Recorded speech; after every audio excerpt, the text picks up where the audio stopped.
গিরিশচন্দ্র সেন, এ লোকটার বাড়ি নরসিংদী। এ বেটা হিন্দু আমাদের চাইতে ও কোরআন বেশি পড়েছে, বেশি বুঝেছে, বেশি লিখেছে। কারণ ও কোরআনে কারিমের শুধু বাংলা অনুবাদ করে নাই, ও তাফসির পর্যন্ত লিখেছে। তো বলেন তো, একটা লোক যদি তাফসির লিখতে চায় কোরআন থেকে, কত বড় জ্ঞানী হওয়া লাগে অন্তত কোরআনের ব্যাপারে। এক একটা শব্দের কত অর্থ জানা লাগে। তারপরে তো একটা শব্দের এর তো একটা অর্থ আপনি মুখস্থ করেছেন, তাফসির করতে পারবেন না। দরবা মানে মারা। দরবা মানে কি বলেন বলেন? যে আঘাত করা, মারা বলে। এই একটা অর্থ আপনি জানেন, কিন্তু দরবা মানে শুধু মারা না। দরবা মানে দৃষ্টান্ত দেওয়া, দরবা মানে সফর করা। এরকম 33টা অর্থ আছে এক একটা শব্দের। প্রায় কোনো শব্দের 99টা পর্যন্ত অর্থ আছে। আপনি জানেন হয়তো একটা, বাকি দরবা মানে এমন জায়গা আল্লাহ দিয়েছেন সেখানে মারা না, সেখানে উদাহরণ দেওয়া, দৃষ্টান্ত দেওয়া অর্থে আল্লাহ দিয়েছেন। আপনি মারা অর্থে দিলেন, আপনারও ইমান থাকবে না? তাফসির করা তো দূরের কথা। আশরাফ ভাইয়ের আগে যে মাওলানা কথা বলছিলেন, আমি খাবার খেতে যে একটু কান এদিকে লাগিয়ে শুনছিলাম। ওমা কান আলী মুকমিনি ওয়ালা মুকমিনাতিন ইদা কাদাল্লাহু ওয়া রাসূলুহু আমরান। এখানে আল্লাহ তাআলা ফাইল, কর্তা। আল্লাহ তাআলা বলেন, আমি এবং আমার রসুল কোনো বিষয়ে যদি সিদ্ধান্ত দেই, আর কোনো ইমানদার নারী পুরুষ যদি ওইটা না মানে, তাহলে সে আর ইমানদার থাকে না। আরবিতে যেটা বললাম তার বাংলা অর্থ ছিল এইটা, কিন্তু উনি আরবিটা হয়তো মনের খেয়ালে বা অন্য খেয়ালে পড়ে ফেলেছিলেন। ওমা কান আলী মুকমিনি ওয়ালা মুকমিনাতিন ইদা কাদাল্লাহা ওয়া রাসূলুহু। মানে অর্থ পুরা পাল্টিয়ে গেছে। এমনকি যদি কেউ বিশ্বাস নিয়ে এটা পড়ে, তার ইমানও চলে যাবে। ইজা কাদাল্লাহু, আল্লাহ নিজে ফাইল, এখানে কর্তা। আল্লাহ নিজে সিদ্ধান্ত দেন, রায় দেন। রায় দেওয়ার মালিক একমাত্র আল্লাহ। কে? ফায়সাল্লা করার মালিক কে? এখন এই জায়গায় যদি আল্লাহকে ফায়সাল্লা করা হচ্ছে, এই জন্য আরবি গ্রামার আরেকটু আয়ত্ত করা দরকার আলেমদের। এনারা ওই সেই 6, 7, 8, 9 পর্যন্ত পড়া আছে, এরপরে তো আর হাত মাত দেওয়া হয় না অনেকের। অথচ এই গ্রামারের কিতাবগুলো প্রতিনিয়ত আমার মনে হয় আলেমদের অন্তত ঝালাই করা দরকার। বিশেষ করে কাফিয়া, সারে জামি পর্যন্ত যে গ্রামারের কিতাব আছে, এগুলো আয়ত্তে না থাকলে আপনি কোরআন শরীফ ভুলিয়ে ফেলবেন।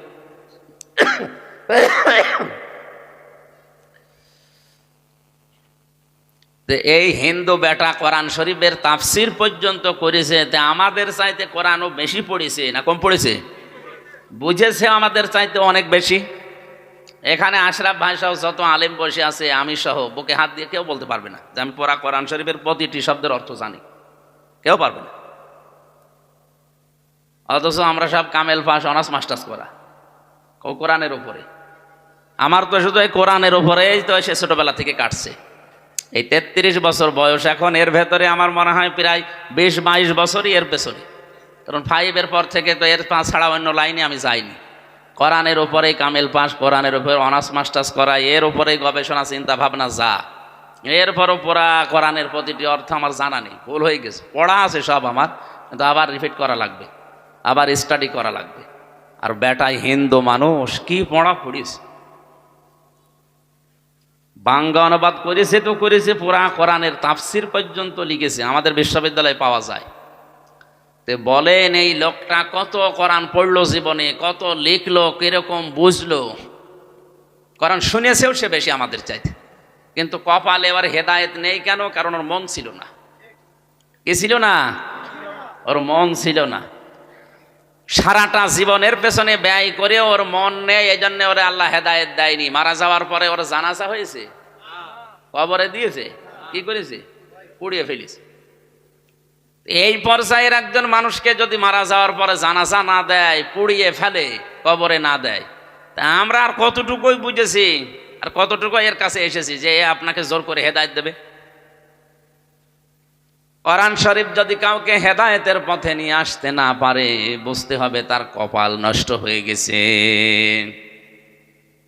আমার যে তেলাওয়াত কিতাবের শেষের দিকে ছিল, ফামিনহুম মান হাদাল্লাহু ওয়া মিনহুম মান হাক্কাত আলাইহি যালালা।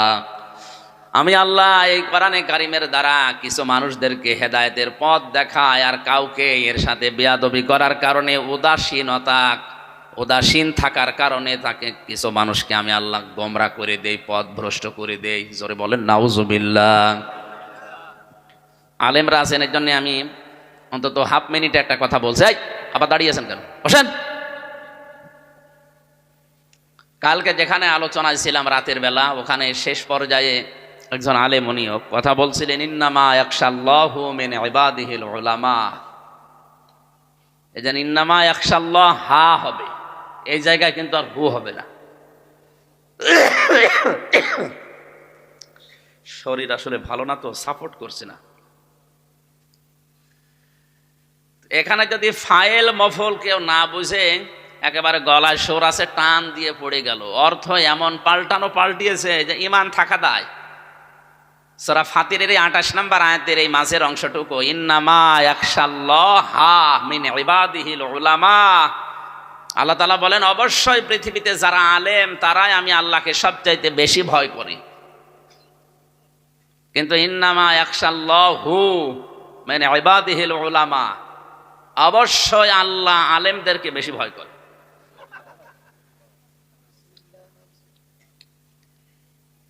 গ্রামারের কিতাব আমি সহ যারা আছি, আমরা যেন অন্তত মরণ পর্যন্ত এটা নাড়াচাড়া ভুলে না যায়। একেবারে আপনার আয়ত্ত থাকা লাগবে 100 ভাগ না, আপনি নাড়াচাড়া করেন, তাহলে কোরআন শরীফ বা আরবি পত্রিকা, আরবি সাহিত্য, হাদিসের যে শব্দগুলো ভুল করে ফেলে অধিকাংশ মানুষ, উল্টাপাল্টা করে, যেখানে বুঝে পড়লে ইমানই থাকার কথা না।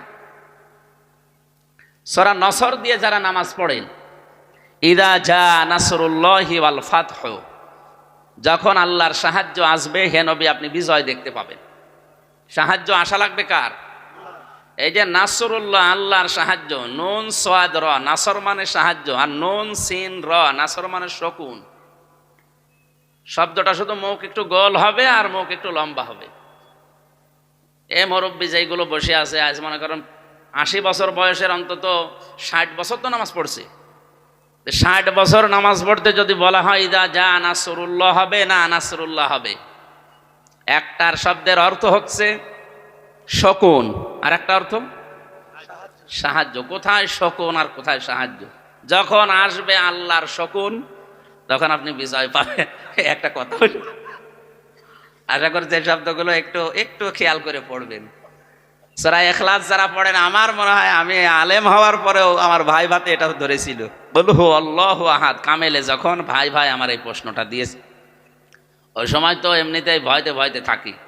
আমারও বলছে সূরা ইখলাস পড়েন, তো ইখলাস আমার মেয়েও পড়তে পারে, আর না পড়ে আমি কুল হু আল্লাহু আহাদই বলেছি।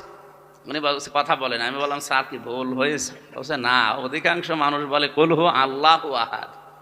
কুল হু আল্লাহু হবে না আল্লাহু, ও আর উপরে জবর আছে, যদি আপনি থেমে যান তাহলে তারপরে আল্লাহ বলেন। এই জন্য কুল হু আল্লাহু আহাদ, আর আল্লাহর আগে জবর আর পেশ থাকলে আল্লাহ আবার মোটা হয়ে যায়। তাহলে কুল হু আল্লাহু আহাদ, কুল হু আল্লাহু আহাদ না। আমার কথা বোঝা যাচ্ছে? যদিও ছোটখাটো ভুল মনে, ছোট অনেক বড় ভুল।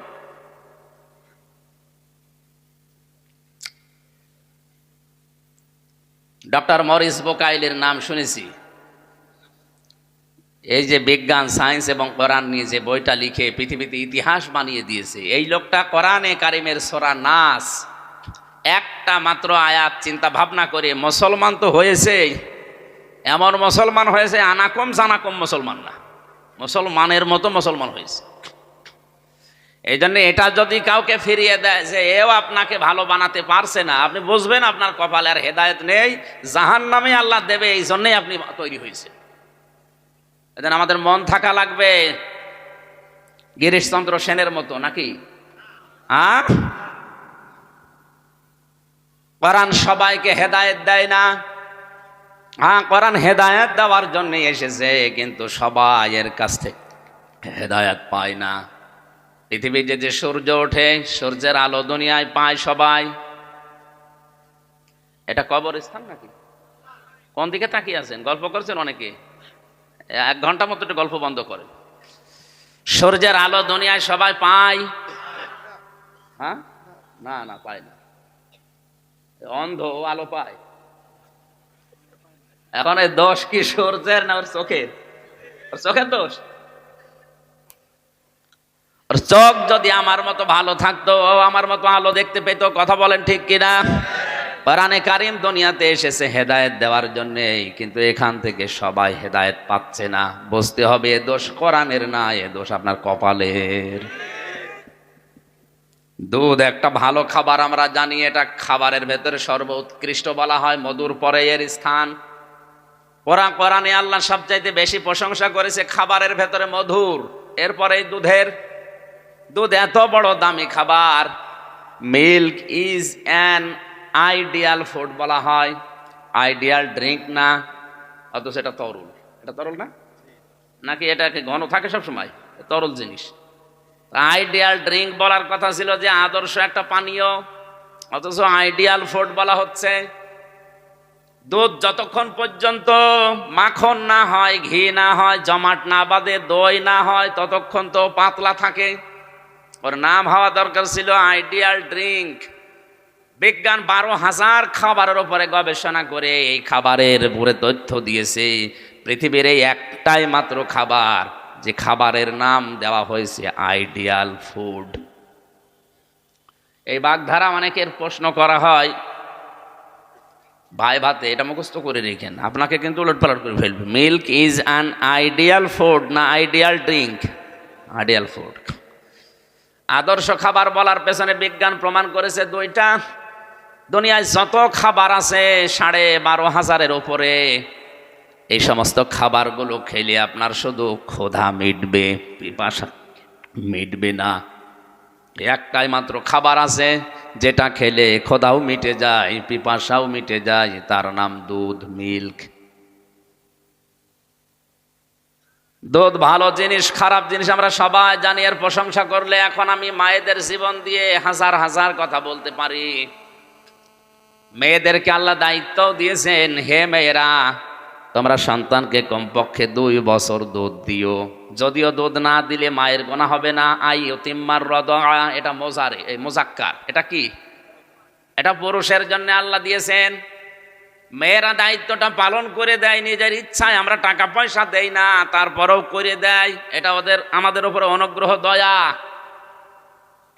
আমার মনে হয় ওয়াজ মাইকে না করাই ভালো, কারণ এটা মহিলারা জানলে শেষে দুধ খাওয়ানো ছিঁড়ে দেবে। বলবো হ্যাঁ এতদিন পাগলামি করেছি, এখন থেকে এক একটা বাচ্চার জন্য 50,000 করে টাকা চাবো, টাকা না দিলে দুধ দেবো না।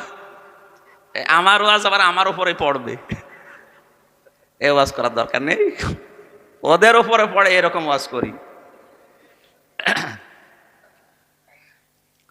হ্যাঁ, আপনার স্বামীর দিকে তাকিয়ে আপনাকে এই দায়িত্বটা পালন করা লাগবে। আপনি দায়িত্ব পালন করছেন। নবীজি বলেন, কোন সন্তানের মুখে যখন মা 1 ফোঁটা দুধ দেয়, একটা মরা মানুষকে জিন্দা করে দিলে যে সওয়াব পাওয়া যেত, মহান আল্লাহ ওই নারীকে ওই সওয়াব দিয়ে দেন। এবারটা অত দুধ পান করায়। নিজের বডি, নিজের স্ট্রাকচার ঠিক রাখার জন্য অনেক মা সন্তানকে দুধ দিতে চান না। 2টা ক্ষতি হবে আপনার। 1 নম্বরে মায়ের স্তনের দুধের সাথে সন্তানের একটা মহাব্বত, ভালোবাসা আল্লাহ তৈরি করে রাখে। যত বড় হবে ওই সন্তান মা বাবার প্রতি যদি দুধ খেয়ে থাকে তাদের প্রতি বিনয়ী থাকবে। আর যদি এটা না খেয়ে খেয়ে ডানো খেয়ে বড় হয়, ওর ভেতরে পশুর দুধ মিশ্রিত করা আছে, ওর চরিত্র হয়ে যাবে পশুর মতো। বড় হওয়ার পরে পশু পাখি যেভাবে আচরণ করে আপনার সাথে ঠিক ওই রকম আচরণ। 2 নম্বরের ভয়ঙ্কর এটা, কোন মহিলাকে আল্লাহ যে দায়িত্ব দিল স্তনের দুধগুলো 2 বছর একাধারে বের করে দাও, প্রতিদিন 8 থেকে 9 বার করে সন্তান দুধ পান করে। বিজ্ঞান বলেছে প্রতিবারে যদি 1 পোয়া করেও হয়, প্রতিদিন প্রায় 2 কেজি হয়। 2 বছরে কমপক্ষে 76 মণ হয়। কত? অথচ মায়ের ওজন মাত্র 50 কেজি। 50 কেজি মানুষের ভেতর থেকে 2 বছরে আল্লাহ 76 মণ দুধ বের করেছে। আমার কুষ্টিয়ায় গ্রামের বাড়ি, যেখানে 1 লোকের প্রায় 11টা মেয়ে, 7 ক্লাস ছেলে। আমি হিসাব, সুবহানাল্লাহ বলার দরকার নেই, আপনি আগে দেখে। আমি হিসাব করলাম ওনারে নিয়ে, আচ্ছা পড়ার পরে আল্লাহ দেখি 11 আর 7 কত হয়? 18টা ছেলে মেয়ে, তাও একটা বউ, 4-5টা বউ হলেও মেনে নেওয়া যায়। একটা বউ, একটা স্বামী, 18টা ছেলে মেয়ে যদি এক একজন 76 মন করে পান করে, বলেন তো কত মন? আমি হিসাব করে দেখলাম, আমার মাথা খারাপ হয়ে যাচ্ছে, কারণ ওই মহিলার ওজন খুব বেশি হলো, 60 কেজি। এটা আল্লাহর একটা কুদরতি মেশিন। যেই মেয়েদের স্তন থেকে আল্লাহ এই দুধগুলো বের করে দেওয়ার ব্যবস্থা করেছেন, কোন মহিলা যদি এটা না করে, 2 নাম্বার যেটা বলেছি ভয়ঙ্কর, এটা এই মেয়েদের স্তন ক্যান্সারের সম্ভাবনা সবচাইতে বেশি। তখন ওইটা আবার কেটে বাদ দেওয়া লাগবে, বডি স্ট্রাকচার যা ছিল সব নষ্ট হয়ে যাবে। দুধ এত ভালো জিনিস, এত উন্নত জিনিস, কিন্তু দুধ সবার জন্য ভালো না। হ্যাঁ, না না, সবার জন্য ভালো না। যদি কারো আমাশা হয়, ওরা যদি দুধ দেন, ও 24 ঘন্টায় বসে থাকবে টয়লেটে, তাহলে দুধ সবার জন্য ভালো না। এই কোরআনে কারীম সবার জন্য ভালো না। এটা যে সবার জন্য ভালো না, কোথায় আছে? সূরা বানী ইসরাঈলের 82 নম্বর আয়াত, ওয়ানুনাজ্জিলু মিনাল কুরআনি মা হুয়া শিফাউ ওয়া রাহমাতুল লিল মুমিনিন ওয়া লা ইয়াজিদুজ যালিমিনা ইল্লা খাসারা। একটু ভালো করে, এই কোরআন নাজিল করার ধারাবাহিকতায় এমন এমন বিধান আমি আল্লাহ দিয়েছি যেটা মুমিনদের জন্য রোগ মুক্তির কারণ, শেফা। কিন্তু জালেম যারা, ওদের রোগ মুক্ত তো দূরের কথা, ওদের আরো ক্ষতি বৃদ্ধি করবে। সুতরাং এই মাহফিলটার দ্বারা সবার উপকার হবে না। যারা জালেম, যারা নফসের উপরে জুলুম করে, যারা পরিবারের উপরে জুলুম করে, যারা সমাজে দেশে জনগণের উপরে জুলুম করে, তাদের জন্য কোরআন উপকার না, ওদের আরো ক্ষতি বৃদ্ধি হবে, ওদের মুখোশ আরো খুলে যাবে। এই জন্যই ওরা বাধা প্রদান করে। ওরা জানে যে আমরা যা করি, কোরআন আমাদের পক্ষে আসার মতো একটা আয়াতও আল্লাহ দেয়নি। কিছু কিছু জায়গায় যাবার পরে আগে বলে, হুজুর আমার বিরুদ্ধে বলবেন না। তা আমি আপনার চিনি কোথায়? আমার বাড়ি কুষ্টিয়া, আর আপনার বাড়ি কক্সবাজার, জীবনে দেখেই নি আপনারে, আমি আপনার বিরুদ্ধে বলবো কি করি? কারণ ও জানে যা বলবে কোরআনে আপনার পক্ষে থাকার মতো কোনো আয়াত তো আমি পাই না। আপনি করেন যে না কি, আপনি বাবার ব্যবসা করেন, তে বাবার ব্যবসা বৈধ করার জন্য আমার কোনো আয়াত কোরআনে আল্লাহ দিয়েছে? এখন আমার তো নতুন করে নাজিল করা লাগবে। সেই জন্য নেই, যেহেতু যা বলে আপনার গায়ে লাগে। নাটোরের এক ভাই গল্প বলছিল কয়েক মিনিটে, আমি একটু শিক্ষা দেওয়ার জন্য বলছি। মাওলানা রুহুল আমিন ভাই বলছিলেন, এক জায়গায় ইমামতি নিয়েছে এক হুজুর, উনি জানে না যে সামনে সভাপতি সাহেব এই কাজ করে। ওয়াজ একেবারে জমার দিন, হাত কানে হাত দিয়ে গলা সরছিল, ওয়াজ করছে। আমার ভাইরা, আমার বোনেরা, কোরআনের আয়াত পড়েছে, সুদের আয়াত, ইয়া আইয়ুহাল্লাযীনা আমানুত্তাকুল্লাহা ওয়া যারু মা বাকিয়া মিনার রিবা ইন কুনতুম মুমিনিন।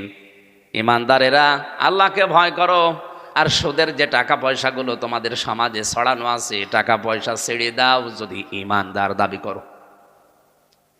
ফাইল্লাম তাফআলু ফাআযানু বিহারবিম মিনাল্লাহি ওয়া রাসূলি ওয়া ইন তুবতুম ফালাকুম রুউসু আমওয়ালিকুম লা তাযলিমুনা ওয়া লা তুযলামুন। যদি আল্লাহর এই ঘোষণা শোনার পরে কেউ সুদ ছেড়ে না দেয়, সেজন্য আল্লাহ রসুলের বিরুদ্ধে যুদ্ধ করার জন্য দাঁড়িয়ে যায়। ও ঈদগাহবাসী, আল্লাহ রসুলের বিরুদ্ধে যুদ্ধের ময়দানে কেউ টিকতে পারার কথা? সবাই ওয়াজ শুনে খুশি। মসজিদের সভাপতি যিনি, নামাজ শেষ হওয়ার পরে বলে, হুজুর আমি সভাপতির দায়িত্বে আছি, নিয়েও আসলাম আপনারে, আমি নিয়োগ বোর্ডে আমিই তো সভাপতি, আর আপনি আমারে বাস দিলেন কেন? কারণ আপনি যা বললেন এলাকায় সবাই জানে যে আমি সুদ খাই। তে আপনি বলার সময় বারবার যে আমার দিকে তাকাচ্ছিলেন, আপনার দিকে আমি তাকিয়ে বলেন, তাকাবো কোথায়? সামনের কাতার আপনি বসে আছেন না, আপনি আমার সম্মান নষ্ট করেছেন, আপনারে আমি আর রাখবো না, বিদায় করে দিল। একেবারে শহরের মসজিদ তো গেল উপশহরে, ওখানে যাবার পরে চিন্তা করছে আজকে আর ভুলেও সুদের আয়াত পড়বো না, আজকে পড়বো একেবারে নরম আয়াত, পড়েছে পর্দার আয়াত। আকারনা ফি বুয়ুতিকুন্না ওয়ালা তাবাররাজনা তাবাররুজাল জাহিলিয়াতিল উলা। সূরা আহজাবের 33 নম্বর আয়াতে আল্লাহ বলেন, হে মেয়েরা ঘরের পরিবেশে থাকবা, বাইরে যদি যাও জাহিলি যুগের মেয়েদের মতো রূপ সৌন্দর্য প্রদর্শন করে বের হবা না। তাবাররুজের অর্থ তাফসিরে খাজেন লিখেছে 3টা। কয়টা বলেন বলেন? এখানে যাদের মেয়ে আছে, বউ আছে, মা আছে, বেটার বউ আছে, এদেরকে আপনি দেখেন তো এই 3টার একটাও মেলে কিনা। তিরমিজি শরীফের হাদিস। তাবাররুজের 3টা অর্থ এখন বলা হবে তাফসিরে খাজেন থেকে, একটাও যদি মিলে যায় জান্নাতের ঘ্রাণ পর্যন্ত ওই মহিলা পাবে না। শুধু ওই মহিলা পাবে না তা না, ওর গার্জিয়ান যারা, ওর বাবা, ওর বড় ভাই, ওর স্বামী আর ওর বড় ছেলে, এই 4জনও পুরুষ মানুষ পাবে না জান্নাতের ঘ্রাণ, এবং কি ওই মহিলার সাথে জাহান্নামে যাওয়া লাগবে। তাবাররুজের 1 নাম্বার অর্থ হচ্ছে মেয়েরা যখন রাস্তাঘাটে আসার জন্য বের হয় তখন ওদের সাজগোজ বেড়ে যায়। মেয়েরা সাজতে নিষেধ নেই, ঘরের ভেতরে তো থাকেন ময়লা কাপড় পরে, ময়লা শরীর নিয়ে বাইরে আসার সময় আপনার সাজগোজ কে দেখবে? আপনার এটা দেখার জন্য একমাত্র হকদার বানিয়েছে আল্লাহ আপনার স্বামীকে। এটা বাদ দিয়ে দুনিয়ার কাউকে নিজের দিকে আকৃষ্ট করার জন্য, বাহাবা পাওয়ার জন্য যদি কোনো মহিলা সাজে, এটা তাবাররুজ। এটা কি? 2 নম্বর অর্থ হচ্ছে মেয়েরা যখন রাস্তাঘাটে আসে তখন 8-60 পোশাক পরে, ছোট খাটো। এই যে মেয়েরা চশমায় জামা পরে, এটা হারাম। পুরুষের জন্যও যদিও এটা জায়েজ নেই, কারণ পেশাব করতে গিয়ে বসতে পারেন না, এই জন্য চশমায় জামা পরা ঠিক না, শরীরে অনেক ক্ষতিও হয়। পোশাক হবে ঢিলা ঢালা। যে মেয়েরা ঘরের ভেতরে 13 হাত কাপড় পরে থাকে, বাইরে আসার সময় 1 পিস পরে বের হয়। কি আমি পেয়েছি, আগে শুনতাম 4 পিসের জায়গায় 3 পিস, 2 পিস। এখন কলেজ বিশ্ববিদ্যালয় যারা আসে অধিকাংশ ওদের এমন পিস, 1 পিস, 1 পিস দিয়ে পুরো শরীর কভার করা।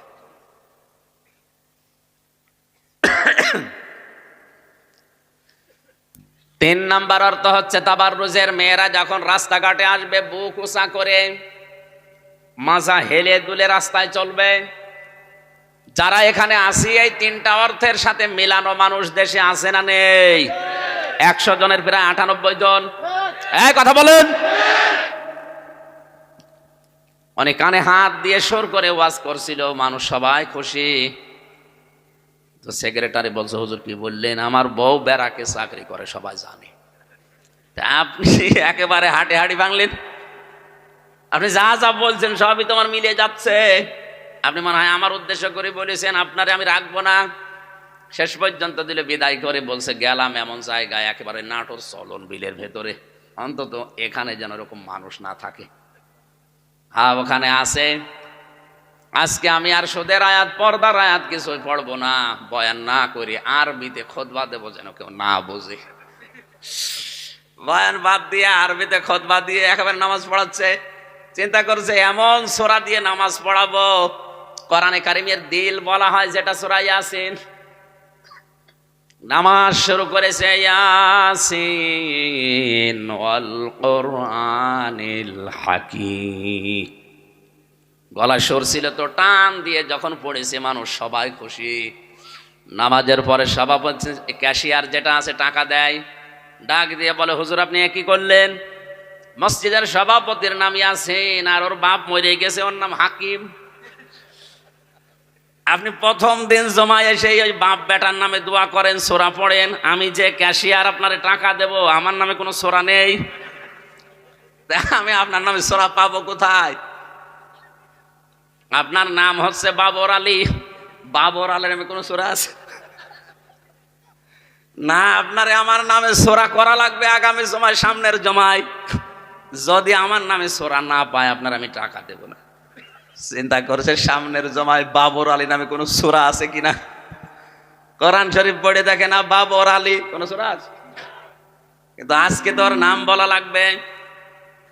সূরা ফাতিহা শেষ করার পরে চিন্তা করছে, আল্লাহ আমাকে একটা মিলিয়ে দাও, কি পড়ি? নামাজের ভেতরেও পড়েছে ইয়া বাবর আংতা কালবন ওয়াবুহু খিনজির অজাদ্দুহু হিমার ওয়া ইন্নাহুম লাজাহিলুন।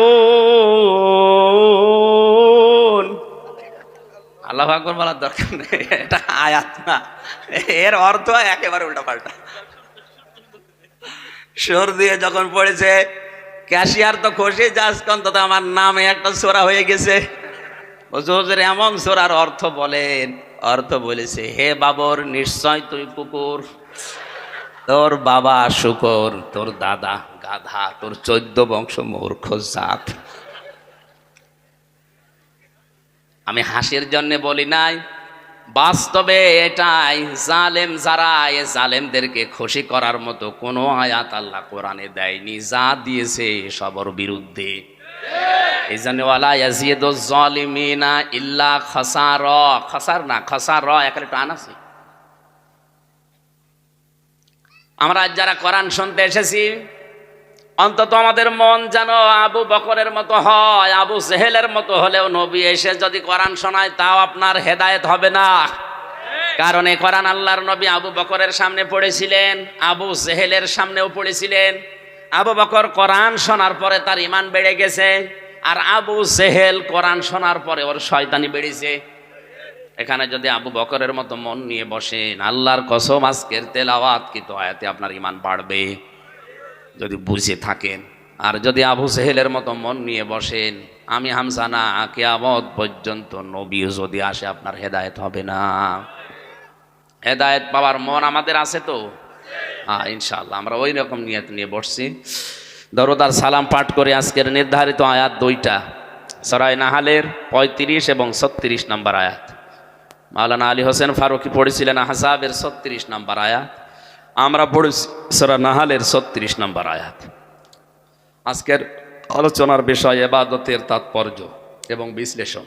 আসলে ইবাদত আমাদের হচ্ছে কিনা, আর ইবাদত করার জন্যই আল্লাহ আমাদেরকে বানিয়েছে, এটা আমরা সেই ছোটবেলা থেকে শুনছি। কি বলেন?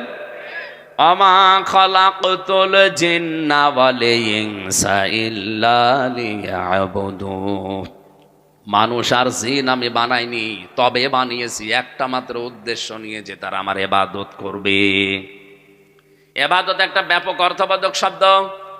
ইবাদত কি, কেন করা লাগে, কিভাবে করবেন, এই পদ্ধতিগুলো সব আল্লাহ রসুলের মাধ্যমে শিখিয়েছেন।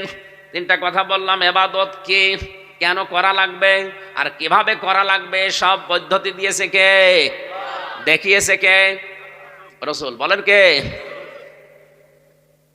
ওই জামানায় যারা মুশরিক ছিল, বিশ্ব নবীর জামানার মুশরিকেরা এই কথাগুলো নবীকে বলতো। ওয়াকালাল্লাযীনা আশরাকু লাউ শাআল্লাহু মা আবাদনা মিন দুনিহি মিন শাইইন নাহনু ওয়ালা আবাউনা ওয়ালা হারামনা মিন দুনিহি মিন শাই। জামানার মুশরিকরা বলতো, আল্লাহ যদি চাইতো তাহলে আমরা এবং আমার মুরব্বীরা, বাপদাদারা, পূর্বপুরুষেরা শিরিক করতো না। আল্লাহ যদি চাইতো তাহলে তারা হারামও কোনো বিষয় করতো না। কাযালিকা ফাআলাল্লাযীনা মিন ক্বাবলিহিম, এইভাবে করেই তাদের পূর্বপুরুষেরাও একই কথা বলতো। ফাহাল আলার রাসূলি ইল্লাল বালাগুল মুবিন, রাসূলদের দায়িত্ব সঠিক কথাটা পৌঁছিয়ে দেওয়া ছাড়া কি আর কিছু আছে? কারণ রাসূলদের হাতে ক্ষমতা ছিল না অধিকাংশ, রাসূলদের হাতে অর্থ প্রতিপত্তি, বৈভব, বিত্ত এগুলো ছিল না। রাসূলরা শুধু মানুষকে কথা বলে বলে বোঝাতে পারতো। এই জন্য নবীজিদেরকে আল্লাহ জানিয়েছেন, লাস্তা আলাইহিম বিমুসাইতির ইল্লা মান তাওয়াল্লা ওয়া কাফারা ফায়ুআযিবুহুল্লাহুল আযাবাল আকবার। হে নবী, আপনাকে আমি দারোগা পুলিশ করে পাঠাইনি যে মানুষ পিটিয়ে হেদায়েত করা লাগবে, দরকার নেই। আপনি সঠিকভাবে কোরআনের কথাগুলো তুলে ধরতে থাকেন, এইটাই আপনার দায়িত্ব। এই জন্য অধিকাংশ আলোচক যারা, আলেম যারা, সর্বশেষ বলা হয় আমা আলাইনা ইল্লাল বালাগ, আমার উপরে আর কোনো দায়িত্ব নেই, এইটা ছিল যে আমি পৌঁছিয়ে দিলাম। সুতরাং আজকেও আমিও পৌঁছিয়ে দেব আজকের আয়াতের কথাগুলো। আমার দায়িত্ব শেষ। এখানে যারা উপস্থিত এই মিডিয়ার মাধ্যমে যত মানুষের কানে যাবে সবার দায়িত্ব হয়ে পড়বে এই কথা নিয়ে বাড়ি যেয়ে চিন্তা ভাবনা করা। আমার প্রশ্ন, এখানে একটা গান আছে, এই আয়াত দিয়ে একটা গান বানিয়েছে একজন নাম করা শিল্পী। এ গান বলতে বলতে সে মারা গেছে, যে যেমন নাচাও তেমন নাচি, পুতুলের কি দোষ। এরকম একটা গান শোনেননি? এই গানের গোড়া কি?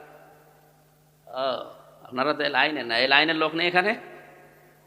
এই যে দুনিয়া কিসেরও লাগিয়া, কত যত্নে গড়াইয়াছেন সায়, যেমন নাচাও তেমনি নাচি, পুতুলের কি দোষ। এই কথা বলে আজ অনেকে নিজেকে সেভ করতে চাচ্ছে।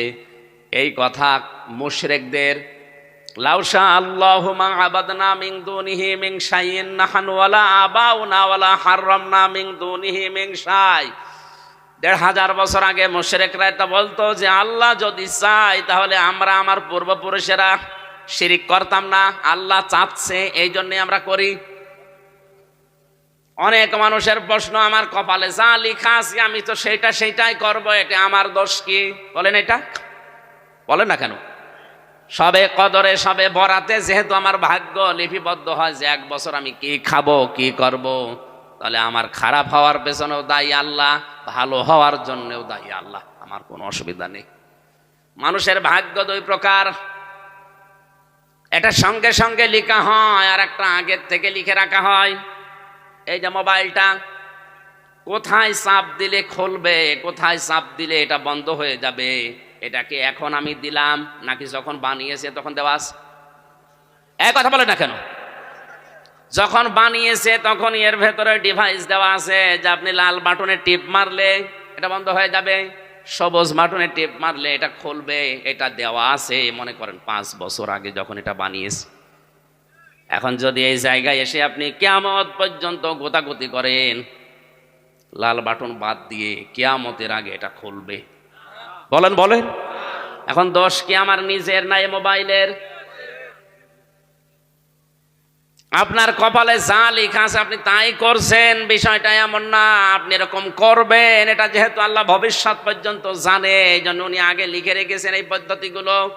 এরকম একটা দুইটা না, কোটি কোটি এরকম সূক্ষ্ম বিষয় উল্লেখ করা আছে আপনার এই ভাগ্যের ভেতরে। এটা সূরা কাহাফের ভেতরে একটা আয়াত আল্লাহ দিয়েছেন, ওখানে এই তাফসীর পাওয়া যায়।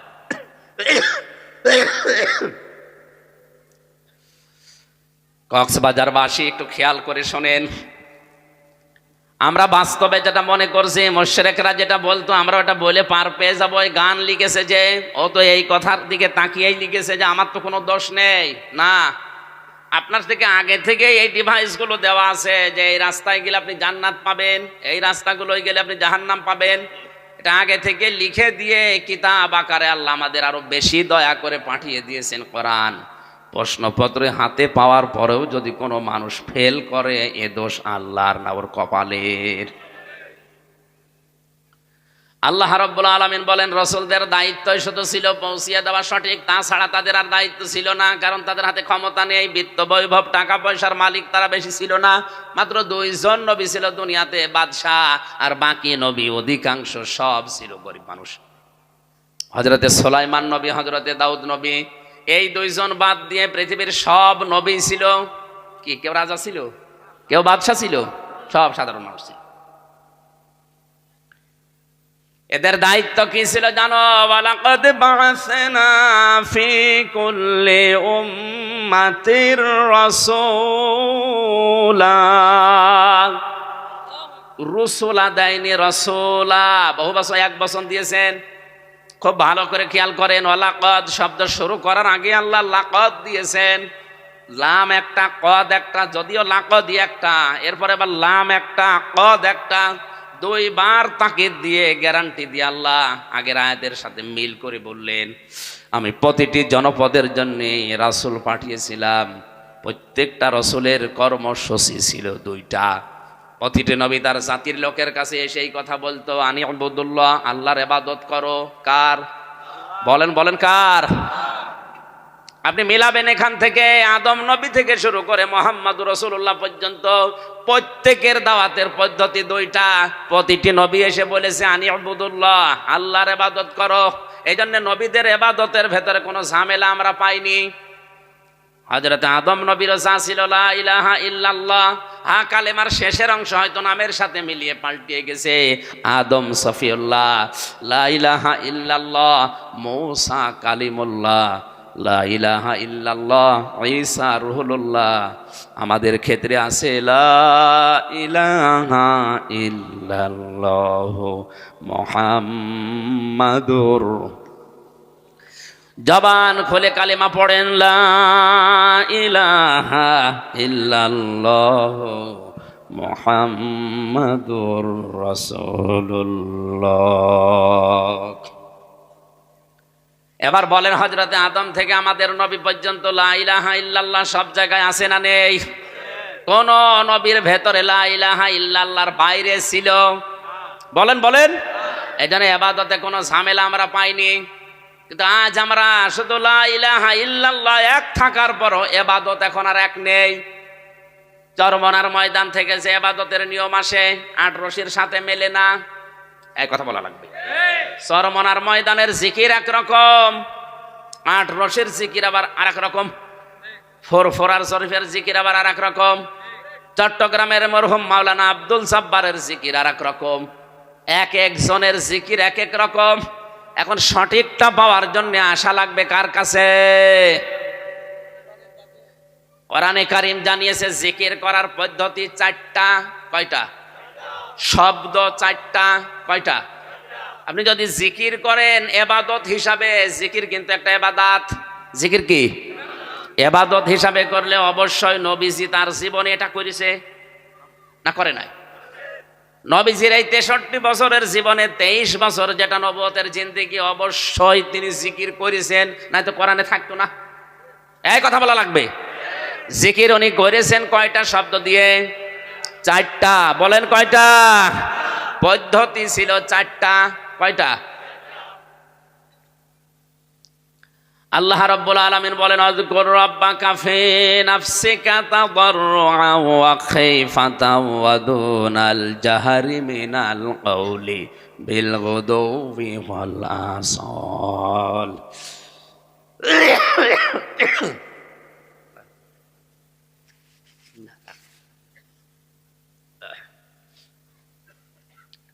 সূরা আরাফ শেষের আগের এই আয়াতটায় আছে তোমার রবকে স্মরণ করো, জিকির করো, তাকে ডাকো 4টা পদ্ধতিতে। 1 নম্বরে মনে মনে, 1 নম্বরে ফি নাফসিকা, 2 নম্বরে তাদাররুআন ভীত সন্তুষ্ট হয়ে, খাইফাতান গোপনে, দুনাল জাহরি মিনাল কওলি উচ্চ আওয়াজ বাদ দিয়ে।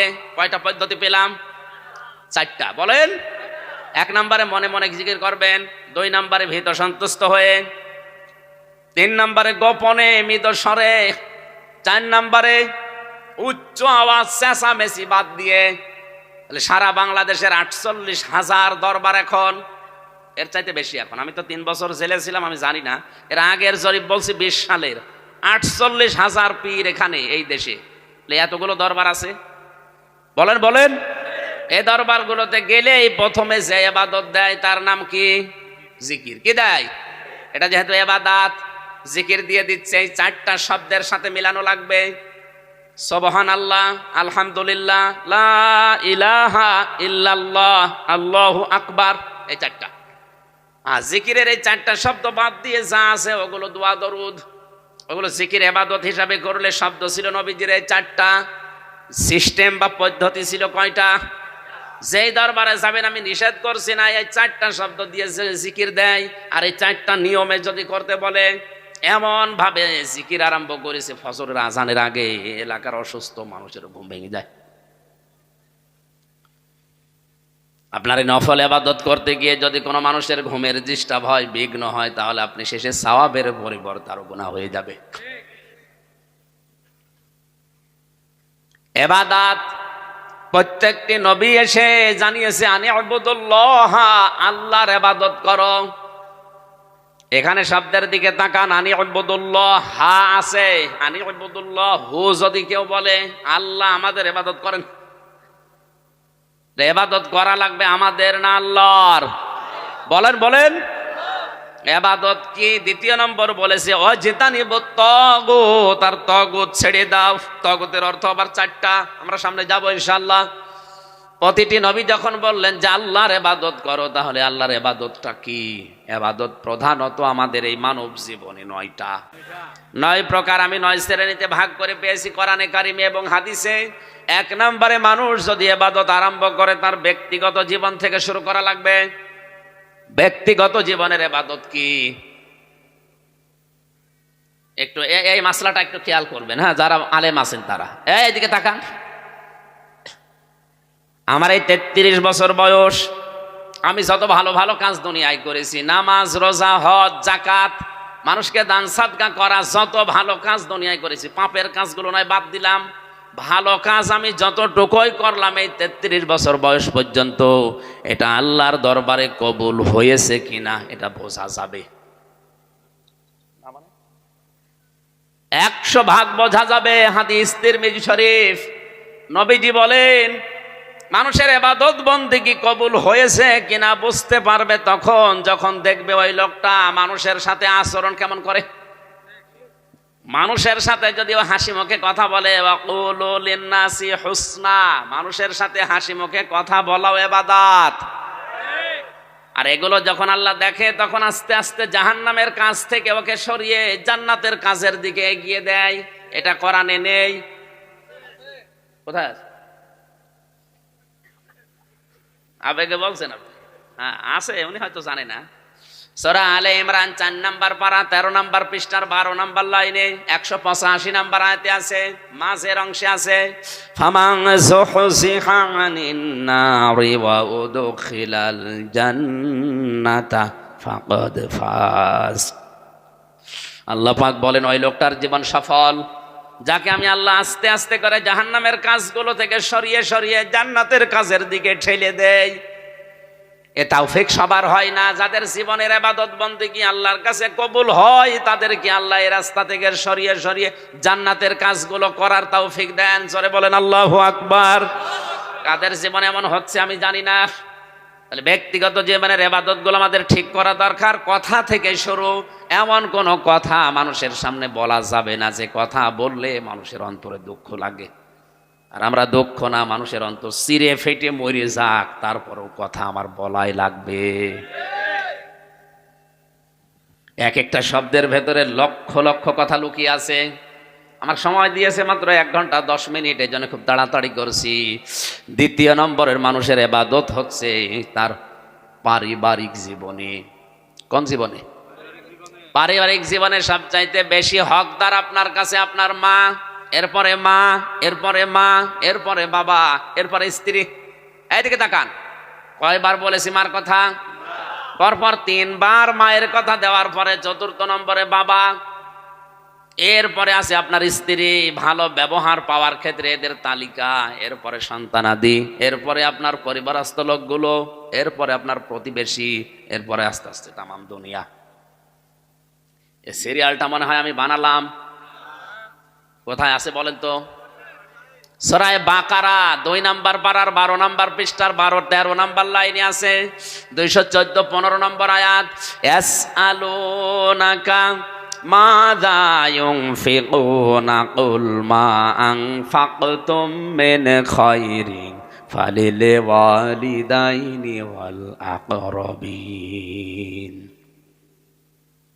ইলা আখিরি আয়া। আল্লাহ পাক বলেন, হে নবী, মানুষ যদি আপনাকে জিজ্ঞাসা করে যে টাকা পয়সা আমি এখন কামাই করা শিখেছি, উপায় করতে পারি, এ টাকা পয়সা খরচ করব কোথায়? আপনি বলেন ভালো ভালো কাজে খরচ করবা, ভালো কাজে ব্যয় করবা। দুনিয়াতে আর যত ভালো কাজ, তার 1 নাম্বার ভালো কাজ মা বাবার জন্য ব্যয় করা। কার জন্য? বলেন বলেন। কোন মানুষ যদি মায়ের জন্য বাবার জন্য 1 আঁটি পানও কিনে দেয়, তাও মনে করবেন ওটা আল্লাহর রাস্তায় সাদকা করলাম। সুবহানাল্লাহ বলেন। মায়ের জন্য কেউ যদি একটা স্যান্ডেল কিনে দেয়, ওইটাও আল্লাহর রাস্তায় সাদকা করার সওয়াব হয়। মা বাবার নাম দেওয়ার পরে আল্লাহ দিয়েছেন আল আকরাবিন, নিকট আত্মীয় যারা আছে। এই দুনিয়ায় সব চাইতে বেশি নিকটে থাকে মানুষের জন্য তার স্ত্রী। বলেন বলেন, স্ত্রীর চাইতে কাছাকাছি কেউ থাকে? তাহলে দ্বিতীয় নম্বরে নাম স্ত্রীর। মার বাবা যেহেতু একসাথে, এরপরে 3 নাম্বার স্ত্রী, এরপরে আরো নিকটে থাকে স্ত্রীর পরে যেটা তারা সন্তানাদি, এরপরে সন্তানের পরে ভাই, ফুফু, চাচা, এগুলো, এরপরে প্রতিবেশী, এরপরে আশপাশের লোকগুলো, এরপরে দুনিয়ার মানুষ যান। খরচ করার যে তালিকা আল্লাহ দিল, এই তালিকা আজ বাংলাদেশ, ভারত আর পাকিস্তান ভুলে গেছে।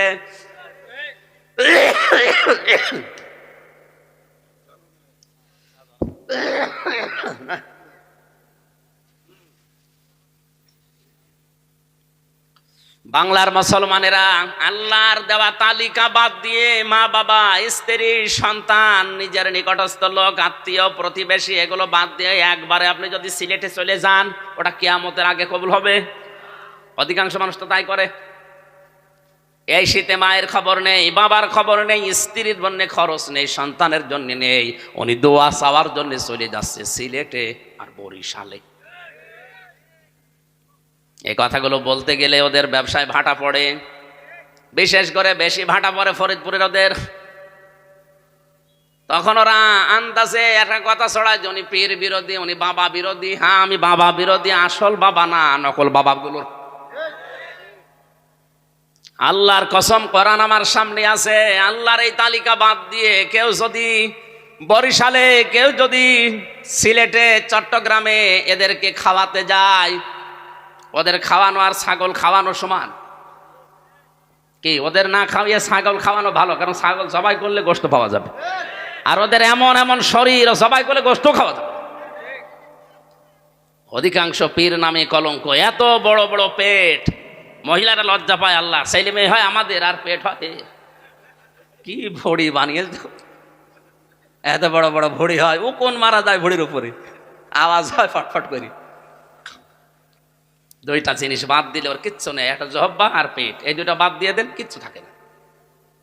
দুনিয়াতে যত নবী আল্লাহ পাঠিয়েছিলেন, যত ওলি আল্লাহ আমরা নাম শুনি, প্রত্যেকটা নবীর, প্রত্যেকটা ওলি আল্লাহদের পেট ছিল ছোট, বুক ছিল বড়। আর আমরা এমন ওলি, বুক খুঁজে পাওয়া যাচ্ছে না, শুধু পেট। কোলাকুলি করতে গিয়ে আপনি পাবেন না, ধাক্কা লাগবে পেটের সাথে।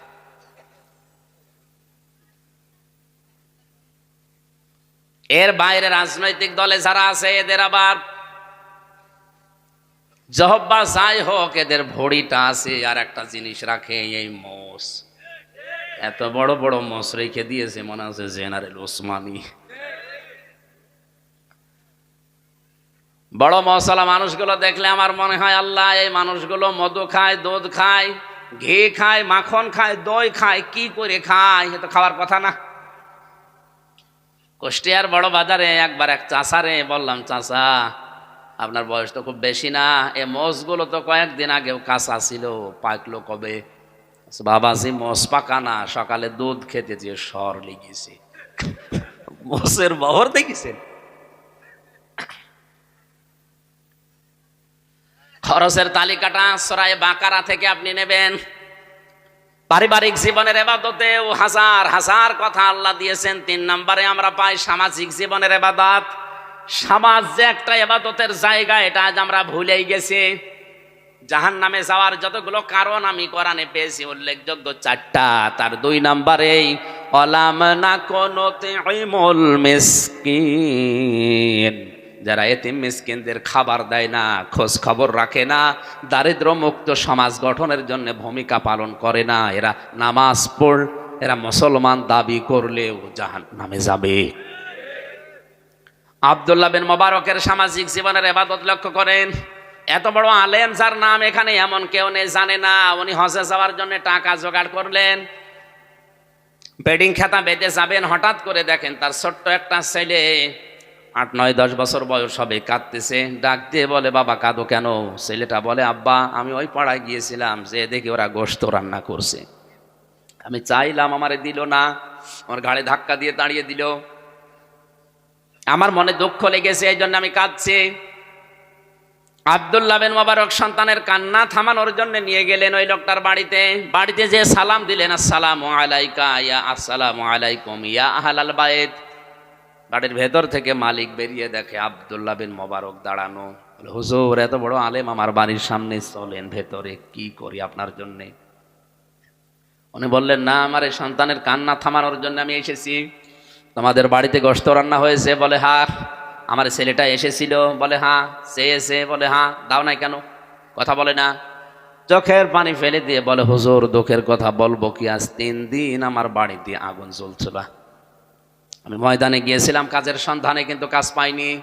প্রতিমধ্যে আসার সময় দেখি একটা রাস্তার পাশে মরা গরু পড়ে আছে। জীবন বাঁচানোর তাকিতে চামড়া ছিলে ওই গোশত নিয়ে এসেছি।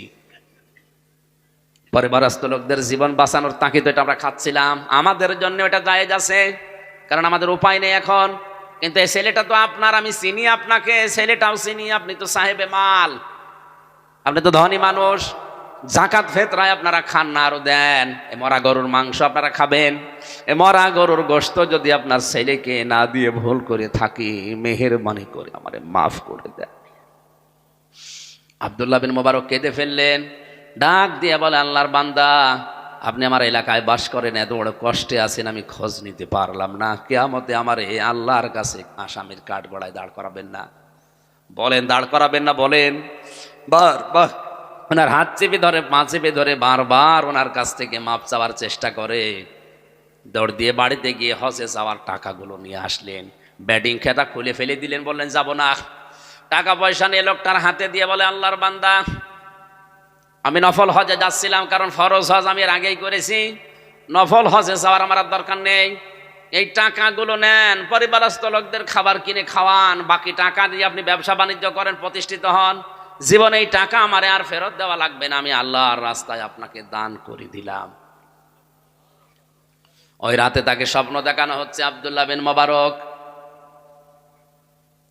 তোমার যে স্যাক্রিফাইস, তোমার যে দান, এই গরিব বেচারার জন্য তুমি যা করলে, তোমার এই দানটা আল্লাহর দরবারে এত বেশি কবুল হয়েছে। মহান আল্লাহ তোমার এই দানের বদৌলতে এবছরে যত লক্ষ লক্ষ মানুষ হজ করতে এসেছে, সবার হজ কবুল করে নিয়েছে। শুধু নিজে খেয়ে পরে বাঁচবেন, আশপাশের লোকের খবর রাখবেন না, এটার নাম এবাদত না, এটা সামাজিক জীবনের এবাদত। এবাদত বাংলাদেশে হচ্ছে। এরপরে অর্থনৈতিক জীবনের এবাদত আবার 2 ভাগ, রাজনৈতিক জীবনের এবাদত প্রায় 27 ভাগ, আন্তর্জাতিক জীবনের এবাদত আছে, ধর্মীয় জীবনের এবাদত আছে, সাংস্কৃতিক জীবনের এবাদত আছে। এক একটা শব্দে কত কথা আল্লাহ কোরআনে লুকিয়ে দিয়েছেন। কিয়ামত পর্যন্ত যদি কেউ আনি ইবাদুল্লাহ নিয়ে তাফসীর করে, তাও শেষ করার কথা না, এত কথা আয়াতের ভেতরে ছিল। আল্লাহ আমাদেরকে অল্প সময়ের ভেতরে যেই কয়টা ইবাদতের কথা বলেছি, বাস্তবে আমল করার তৌফিক দাও, আমিন।